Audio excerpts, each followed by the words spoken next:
सर्वसामान्यांच्या हक्काचा आवाज जागर जनस्थान।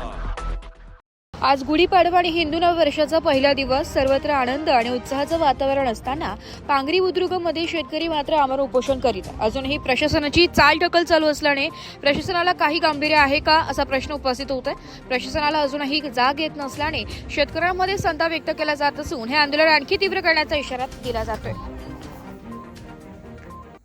नमस्कार बांधवांनो, तर आज वहिवाटी रस्त्याच्या आमरण उपोषणाचा चौथा दिवस उजाडलेला आहे।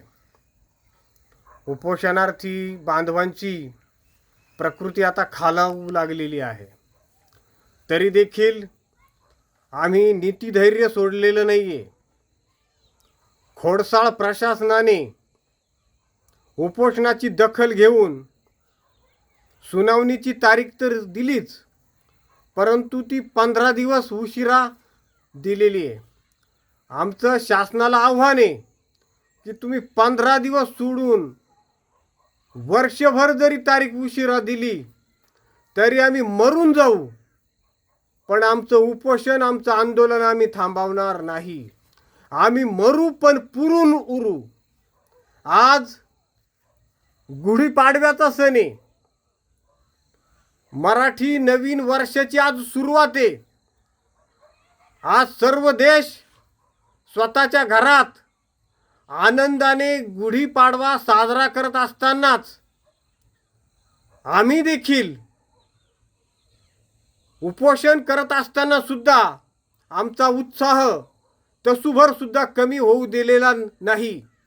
आज या उपोषण स्थळी आम्ही गुढी उभारलेली आहे। ही गुढी अन्यायाविरुद्ध न्यायाची आहे आणि या न्यायासाठी आमचा प्राणार्पण जरी आम्हाला करावं लागलं तरी हरकत नाही, आम्ही हटणार नाही। उपजिल्हाधिकारी जमदाडे साहेबांना आम्ही निक्षून सांगतो की तुम्ही ज्या प्रकरणाचा निकाल खऱ्या अर्थानं 6 महिन्यात लावायचा असतो तो नियम आहे, पण तो नियम धाब्यावर बसून आपण 4 वर्ष प्रकरण लांबवलं आणि आज सुद्धा उपोषणार्थी कंटाळून उपोषण सोडतील आणि आपल्यावरचा दबाव कमी होईल असा कुटील हेतू ठेवून आपण सुनावणीची तारीख खूप उशिरा ठेवली।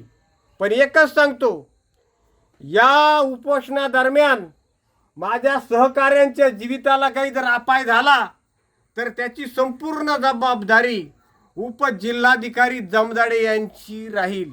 आज पाऊस झालेला आहे बेमोसमी। आज खरं तर प्रशासनाने येऊन पाहावं आमची काय हाल आहे ती।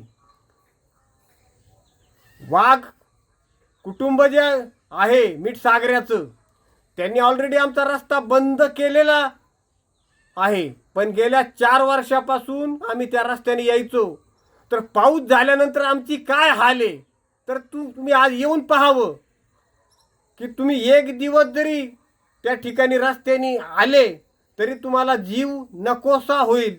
आणि आम्ही 5 वर्षांपासून ही हाल काढतोय। खरं तर कायद्याचा वापर आपण जनतेच्या हितासाठी न करता केवळ स्वतःच्या बचावासाठीच करत आहात असं आमच्या निदर्शनास आलेलं आहे। आणि म्हणून प्रशासनाला पुन्हा एकदा आम्ही निक्षून सांगतो की 25 मार्च ही सुनावणीची तारीख न ठेवता 2 दिवसात सुनावणीची तारीख आपण जाहीर करावी, वहिवाटी रस्ता मोकळा करून द्यावा, अन्यथा आमचे सहकारी अन्न सोडले उद्यापासून पाणी सुद्धा सोडतील। जय हिंद, जय महाराष्ट्र।